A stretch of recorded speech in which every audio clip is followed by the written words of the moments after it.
Ini sebetulnya umat Islam di seluruh dunia sekarang ini, apakah mereka beragama Islam atau berbudaya Islam? Ini beda. Sebab nanti agama ini ibaratnya, umpamanya ini agama dibungkus. Ini bungkus pertama akidah. Setelah itu bungkus lagi akhlak,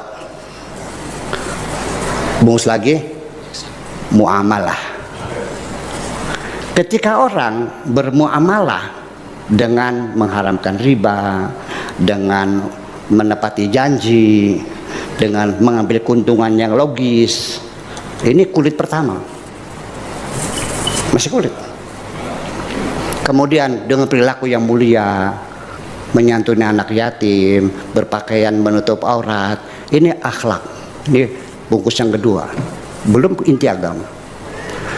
Akidah juga sama, kulit yang ketiga, intinya belum. Nanti kita ceritakan intinya apa.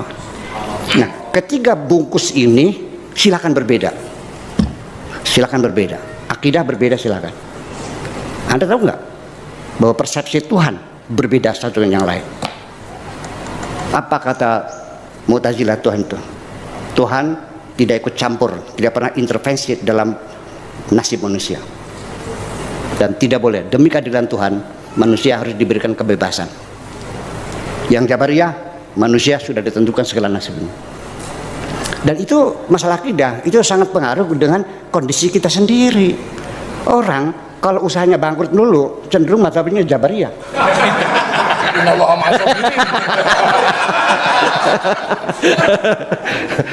Kalau yang banyak berhasilnya, Muhammadiyah masuknya.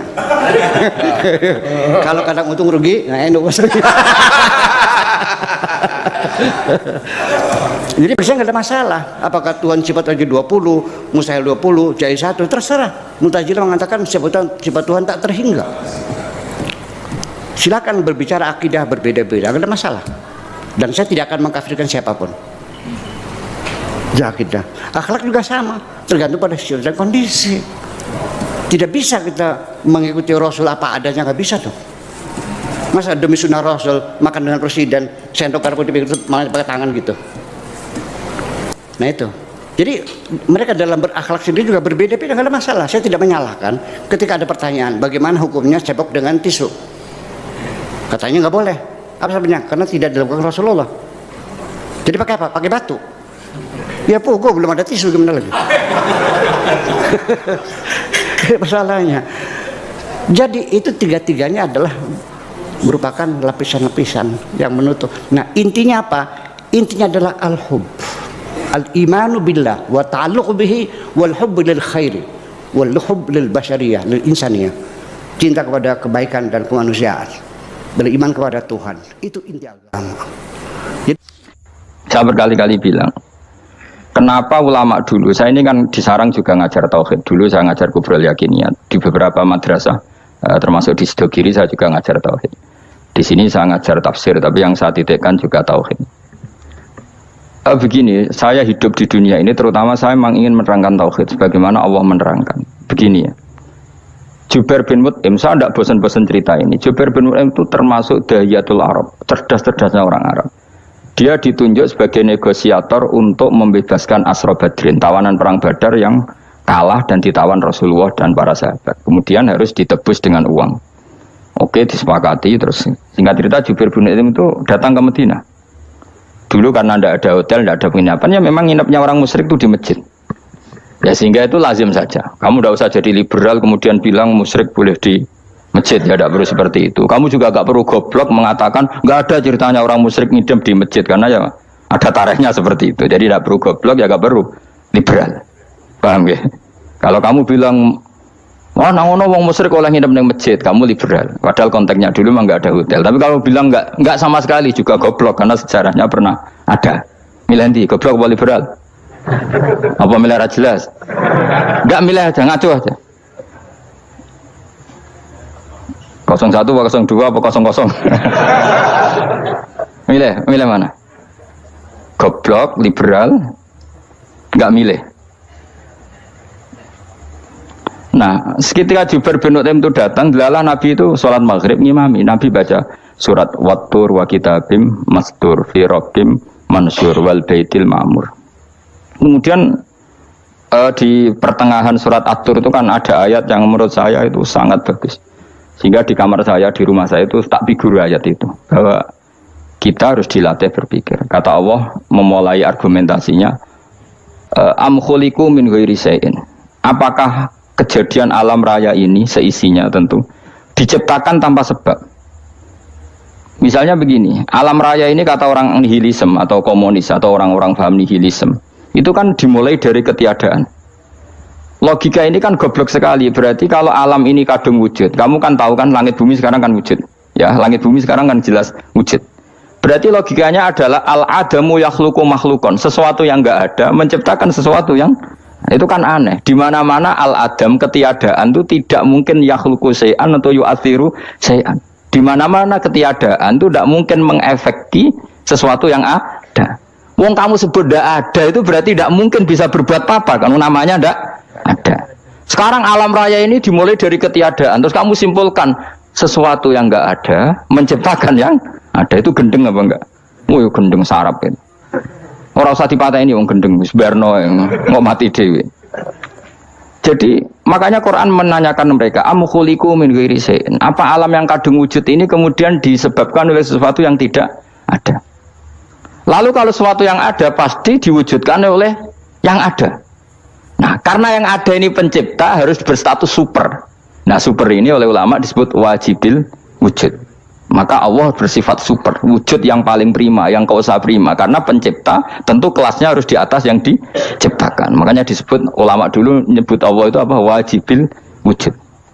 Karena pencipta tentu lebih dahulu, maka harus disifati awal atau qadim, apa? Awal atau qadim. Kayak apa Allah mendidik kita? Am khuliqu min ghairi syai'in. Terus Allah bilang gini, ya gak apa-apa, yang menciptakan gak saya, gak apa-apa kata Allah. Tapi amhumul khaliqun, kamu saja yang menciptakan, gak apa-apa. Tapi syaratnya kalian juga harus merasa pernah ikut menciptakan langit bumi. Am khalaqus samawati wal ardh. Jadi, gak apa-apa kamu merasa Tuhan, gak apa-apa. Yang penting kamu merasa ikut nembok langit, ikut ngecor apa? Langit. Jadi pokoknya ikut bikin. Terus kata Allah, bala yukinun, kamu tak suruh merasa menciptakan langit bumi, kamu juga gak merasa iya. Memang ya mereka merasa ndak kan? Akhirnya Jubair bin Mut'im saking gak kuatnya. Am khalaqus samawati wal ardh balla yuqinun amin dahum khuzun. Sama Allah dibombardir seperti itu. Dia datangi Rasulullah, ya Muhammad, logika itu tidak meninggalkan akal saya. Matarok tali akli nasian. Akal saya habis Muhammad. Saya iman saja. Saya tidak cukup punya logika untuk melawan argumentasi ayat yang kamu baca. Saya iman saja. Terus iman. Makanya kalau ada logika nihilisme bahwa sebelum alam ini adalah ketiadaan, lalu pertanyaannya bagaimana mungkin ketiadaan menciptakan yang ada? Di mana-mana ketiadaan itu la yu'atsiru syai'an wa la yakhluqu syai'an. Jenenge wae tiada. Tiada itu ya enggak ada fungsinya, ya enggak ada efeknya, enggak ada prestasinya. Ya pokoknya namanya enggak ada ya enggak ada. Nah, ini penting saya utarakan. Terus di sini Allah mengulang lagi, enggak apa-apa yang lainnya kamu katakan Tuhan jadi mitra saya, enggak apa-apa. Tapi tolong kata Allah, aruni madza khalaqu minal ardi, tunjukkan ke kami prestasi dia ikut bikin bumi. Kita tahu misalnya Yesus, Isa lahir di bumi. Bumi sama Yesus dulu mana? Dulu bumi, dia lahirnya di bumi. Lalu dia melata di bumi, jalan-jalan. Kemudian dia mengatakan ini bumi Tuhannya saya. Dari bumi kok enak, dhisik aku aja. Tua aku aja, bodoh-bodoh pangeran aku dong. Lebih apa? Tua. Jadi Allah itu gampang sekali. Nah sekarang orang iman itu kuwajo semua. Makanya ndak wali-wali. Imane mbek Allah taklid, jaluke aneh-aneh, njuk bojo ayu, sugih, jabatan. Bela Allah secara hujah aja enggak pernah, sudah minta. Makanya ini kita ini hidup di zaman yang saraf massal. Lho kula nu njaluk pangeran akeh-akeh kuwi, coba kamu bela Tuhan tuh pernah bela apa? Bela Tuhan tuh gampang dengan argumentasi al-hujjah yang supaya agama ini tamkin fil ard, benar-benar mapan dalam logika. Yaitu tadi di mana-mana yang namanya sebab itu amrun wujudiyun, di mana-mana sebab itu sesuatunya harus wujud. Paling tidak kita sudah menolak nihilisme, nihilisme. Lah wujud karena wujud awal harus berstatus prima. Lah prima itu dalam bahasa ulama disebut wajibil wujud. Makanya ulama dulu ngelatih kita itu pertama Allah itu siapa? Zat sing wajibil wujud. Itu satu filosofi yang luar biasa. Nah, kemudian setelah itu ada setan-setan kecil yang nganggur, yang iseng. Nah itu nggak usah kamu perhatikan. Tinggal delok TV, ngopi, terus tinggal nyate kelata. Engko setan pingsan dewe. Syukur-syukur stres dewe. Dugaan saya setan saya gue pingsan, kurang gizi. Karena memang setelah itu setan goda gini. Lalu sebelum Allah jangan-jangan ada wujud yang lain. Jangan. Lalu Allah sendiri awal mulanya gimana? Kata Nabi, jika ada pertanyaan seperti itu kamu harus berhenti. Tinggal delok TV atau tinggal penting delok dangdutan. Ya kalau kepeksa ora apa-apa, kelasem ae. Saya tidak menghalalkan tapi kan sudah kamu lakukan. Karena itu lebih baik ketimbang pertanyaan filsafat. Banyak orang yang dulu sholat ketika sekolah filsafat tidak sholat. Alasannya sampai menemukan jati diri itu Tuhan. Dan itu bahaya sekali karena Nabi berkali-kali bilang kamu jangan mikir tentang Allah pasti rusak.